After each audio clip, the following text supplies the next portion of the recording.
בעבר כשנשים רצו למחות הן בחרו לשרוף חזיות, היום כשמחירי החזיות האמירו הן בחרו לצעוד. כשהאישה טובה, הפשטידה טובה. בשעה שאת כאן בהפגנה, בצעדה הזו, מי מחליף אותך במטבח? התפקיד היחיד שלי הוא לא במטבח. אני אשת אקדמיה. אני רוצה טיפים בקשר לקציצות.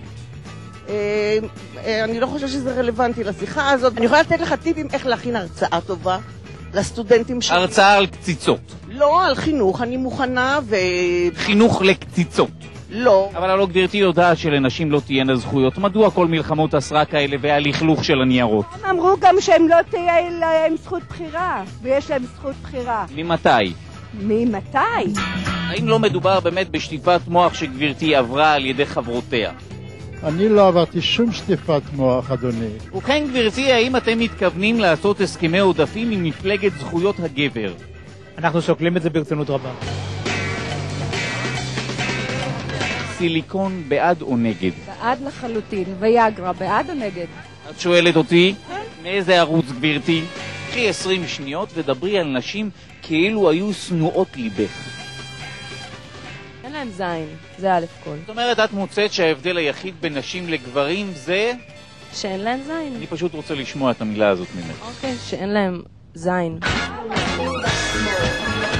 בינינו אישה לוקחת כרטיס אשראי, מגעצים אותו עד שהוא הופך לאבק תוך שעה.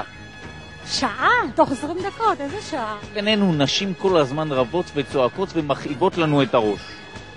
בינינו נשים יודעות גם לדבר, יודעות לנהל משא ומתן. כאב ראש. כנראה שהניסיון שלך הוא כנראה רע עם נשים, הניסיון שלי הוא מאוד טוב. אולי לא הכרנו את אותן נשים. יכול להיות. מה אדוני מעדיף, חכמה או יפה? יפה. וגם חכמה. נראה אם נשמיד את הגם חכמה בעריכה. שוויון זכויות מלא. שוויון זכויות על אותו אופנוע גברי. למה לא? כל מי שרוצה. יש כמה ארליסטיות בחבורה שלנו, אנחנו מכבדים את כולם. האם לא נותר גבר אחרון בכדור הארץ? לא, למה? נשים צועדות, אולי זה טוב, אולי זה רע, בינינו כל מה שמשאיר אותה מחוץ לאוטו מבורך. כאן דודו מהטלוויזיה מחזיר עליכם שם באולפן את השידור.